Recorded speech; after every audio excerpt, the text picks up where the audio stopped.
the thief of everything, the really cool part about our curriculum is that there's middle school curriculum and high school curriculum, and that was the middle school version of the same curriculum. We have just been following along with a high school name, and so it's still caught up because we've been talking about in this series called Thief of Everything, but we've been talking all about the ways that we can get caught up in comparison in this cycle and what we could do to break free from it. And so we're in our last week of doing this.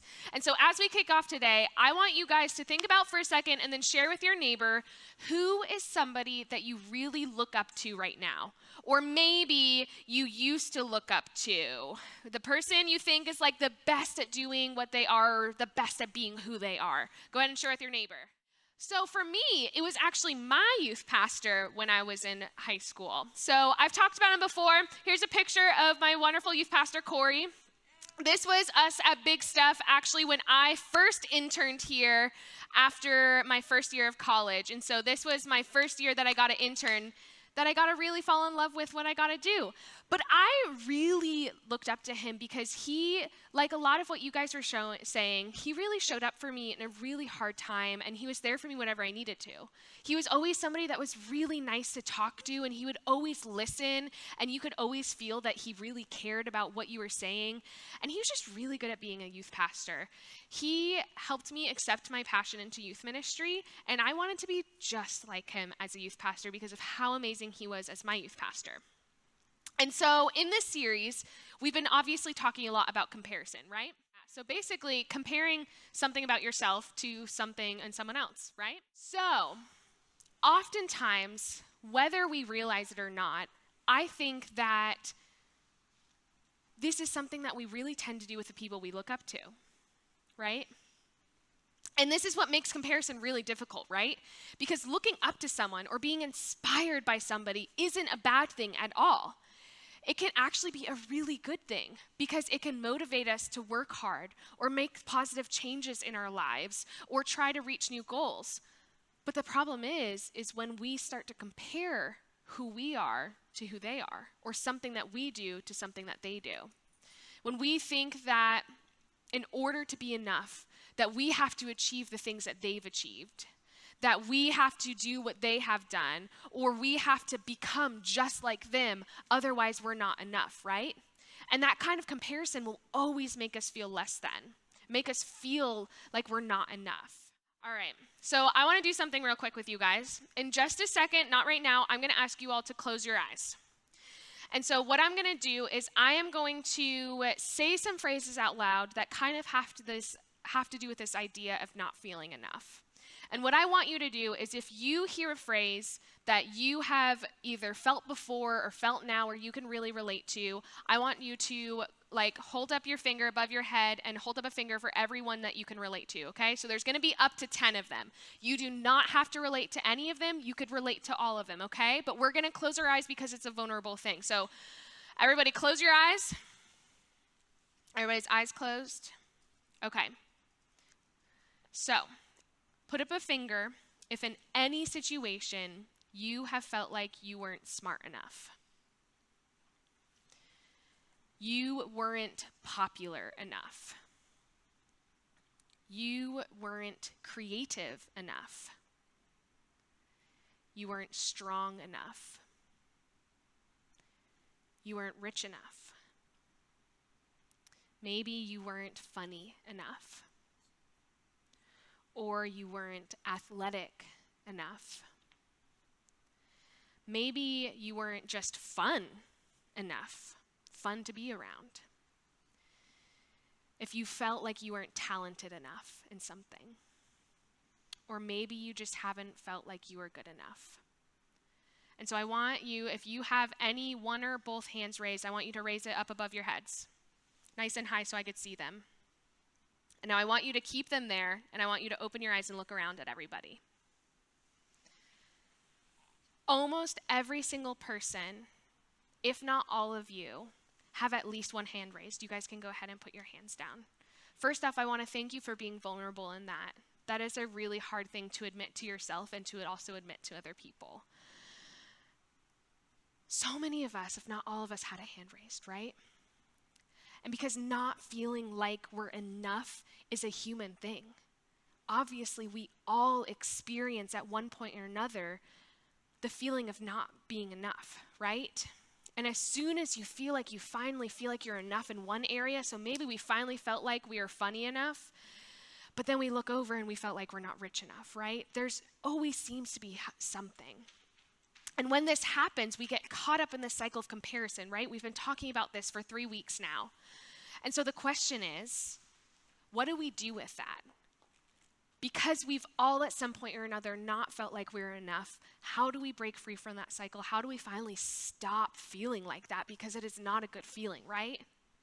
And so what I want to talk about tonight is going to be in a couple of different books of the Bible. The first one, we're going to look at another letter from my bestie Paul. You all know that I love Paul. He was writing to a group of people in Rome who were dealing with this temptation to compare themselves to others around them, and especially people around them that weren't Christians like themselves. And so here's what Paul had to say to them here. So he's writing this letter to these people that are falling into this temptation and this cycle of comparison. So he says, don't copy the behavior and customs of this world, but let God transform you into a new person by changing the way you think. Then you will learn to know God's will for you, which is good and pleasing and perfect. So as you can see, Paul tells them right away, right off the bat, don't copy the people around you, right? So easy, Paul. Come on, we know that here. Don't try to be the same as the people that you're comparing yourselves to that are around you. Don't do that. It's not good. And I don't know for sure, but I want to believe that Paul probably knew that this was a pretty obvious thing. I think sometimes we just need to be reminded of the obvious, right?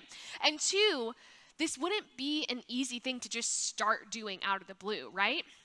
Which is why I also think that he didn't just leave us with that. This book, this letter, this verses here wasn't just that first verse of don't compare yourselves to others in this world. And he left it at that. If it was that easy, he would just leave it at that and it would be done, right? We wouldn't compare ourselves to each other anymore. But we all struggle with comparison. And so that's why Paul didn't just tell us to stop comparing or copying other people. He went a step further to tell us how to do it. And so you see, Paul put a very tiny focus on what we put so much focus on when we compare ourselves, which is the them. He put a very tiny focus on the other, that person that we're comparing ourselves to. He said, don't copy or compare to them. But he did put a huge emphasis on the you. And this is what he says here. He says, let God transform you. It's a shift in the focus from comparing ourselves to them to allowing God to transform us, right? When we start to understand what God says about us and who God says we are, it has the potential to change everything. When the old thinking was replaced with new thinking, it takes our focus off of someone else's life and puts our focus and moves it towards who God created us to be here. And so the question is, and what we really need to talk about tonight, what we really need to dive into is, who does God say that you guys are? Who does God say that we are? And so I was really thinking about this talk a lot, especially of okay, so who do I believe God says that I am? And so I always go back to when I'm falling into this comparison trap, when I've struggled with not feeling enough because maybe I didn't do something right or I don't compare to that person, I'm not good enough as that person. I remind myself of a particular story of Jesus at the very beginning of his ministry when he was getting baptized by John. And so to preface this, because it's going to become important after these verses, it was the very beginning of his ministry, and it goes like this. So this is one of my favorite stories, small stories. I have a lot of favorite stories, actually. So it says, as soon as Jesus was baptized, he went up out of the water, and at that moment, heaven was opened, and he saw the Spirit of God descending like a dove and alighting on him. And this is where it gets really good. It says, and a voice from heaven said, "This is my son, whom I love. With him I am well pleased. And so what I really love about these verses, and we could keep this one up for a little bit. Let's keep these words up here, because this is what's really going to matter in just a second. So at this point, Jesus had done 0 things worth mentioning. This was the very beginning of his ministry, so he had yet to perform any miracles. He had done no healings. He had 0 followers. He hadn't done any teachings. He had no disciples. He hadn't even gone anywhere. He didn't do anything. Nothing of worth. Nothing to make God say, oh, yeah, you did those things. Those are good. I love you and I'm pleased with you, right? Which is normally sometimes, unfortunately, this word that we get when someone says, I'm pleased with you, I'm proud of you, it's after we've done something, right? Jesus didn't do anything to earn God's love.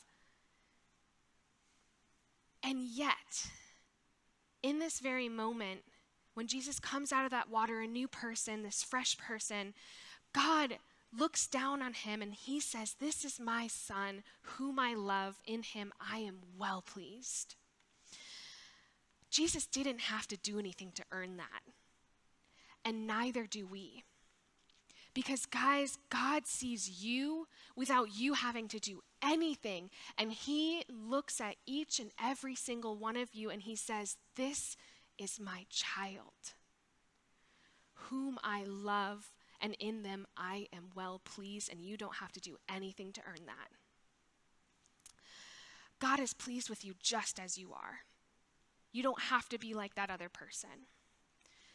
And so here's the thing. We're talking about let God transform you, and we're talking about changing the way that we're thinking. And so here's some things, some lies that comparisons can tell us. And here's what I want you to know about what God says about you in this thing. So it says when comparison tells you that you are not good enough, because that is often a thing that comparison tells us, right?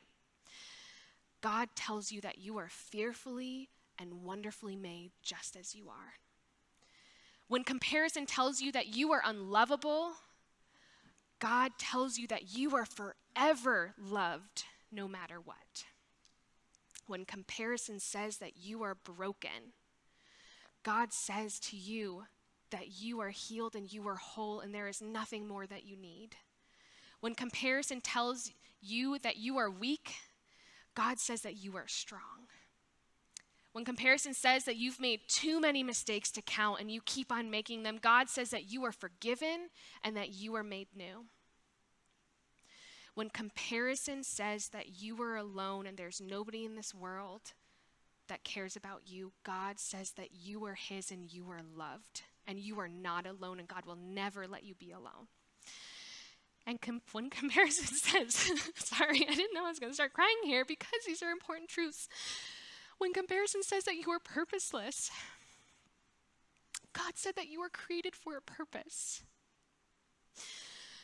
And so the hard things about these comparisons is sometimes it tells us lies that are so hard that you guys believe, and they're just lies. They're things that comparison tells you to try to get at you, to try to eat away at you, to make you feel like you're not good enough. And God says that you are good enough. It's not just me saying that you are good enough. I will always tell you that you are good enough because I believe you are good enough, but it's not me. It's not your small group leaders. It's God saying, I made you and you are good enough. And so when Paul, in that scripture that we talked about earlier, when Paul says to let God transform you, the really hard part about this, guys, is that this means that you have to decide to let God transform you.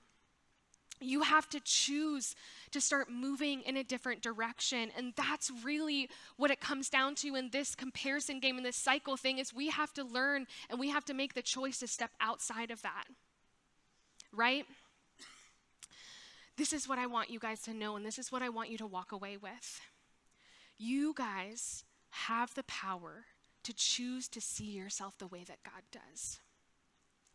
Can we put those truths back up that we just had? This is the way that God sees you. He sees you as fearfully and wonderfully made, forever loved, healed and whole. He sees you as strong, forgiven and made new, that you are his and that you were created for a purpose. Each and every single one of you has so many amazing and unique things that make you more than enough. You were made by God, and you were loved by God. You were formed and created with specific and unique gifts and traits that make you more than enough. You don't have to use them to still be enough. And so, friends, believing this truth has the potential to help you break free from this comparison. It has the power to change the way you're thinking, and it has the power to change your entire life and how you see yourself in the world around you. And these are a couple of things that you can start doing to make this actually happen. And the first one is really hard, but you have to identify what is not true. So friends, in order to really change your thinking and start believing what's true about you, you have to first identify what is not true in your life. So ask yourself this question: what areas of my life leave me feeling like I am not enough? Look for the places in your life that you are really hardly comparing yourself to others in, and maybe that's where you start. 2, you need to change how you think about yourself. And so identify the negative thought that's coming to mind. What thought is coming to mind when I'm saying that I am not enough? And then flip it and put something on positive on top of it to replace it, right? So maybe it is something as easy as I try really hard to be a good friend whenever I can. I know I'm not perfect, but I know that I try really hard to be a good friend. It could be the fact that you're just really thoughtful. Or it could be that you're really passionate about the music that you love to listen to. You're really good at a sport. You really like to do math. Something positive, right? I know that wouldn't be the thing that you like to do, Abby. So don't think that thought. Think another positive thought. And then 3, and I think the most important one, is replace those old thoughts also with what God says is true about you. And so you could say things to yourself like, God says that I am loved. God calls me a friend. I am important to God. God made me with incredible gifts, and the Spirit of God lives inside of me, and I am never alone. Whatever it is, just pick something that celebrates who you are and who God made you to be, and let those new true thoughts help you break free from these cycles. And so, friends, for some of us, the hardest thing is loving ourselves and knowing our worth is the most difficult thing that we can ever do, right? Some of us are not great at that. It does not come easily to us to love ourselves and to know our worth, right? And so seeing ourselves the way that God sees us is not always easy. It is a lifelong thing that we have to keep on reminding ourselves in and keep on asking God for help. And so that's why it's important to ask for his help.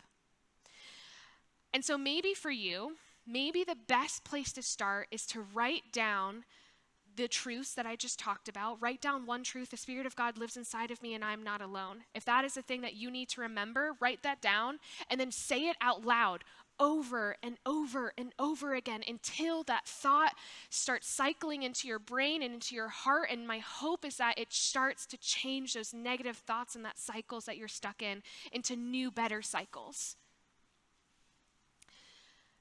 Because, guys, I really hope that through this series and through your guys' small groups and working together, it's not going to be something that happens overnight. It's not going to be something that's going to happen next week or the week after. It's going to be us working our entire middle and high school careers and into adulthood and into further adulthood to make perfect. We're never going to be perfect at it, but my hope is that you can take away the fact that you don't need to compare yourselves to anybody. God says that you are perfect just the way that you are, and God loves you just the way you are, and there is nothing you need to do to earn that. And so as you guys head to small groups, I want you to think about this question. What is one thing you love about who God made you to be? It's a really hard question, and it's something that might take a little bit for us to be honest with ourselves with. Even if it's one small thing, say, I like this freckle on my arm. That was my hand.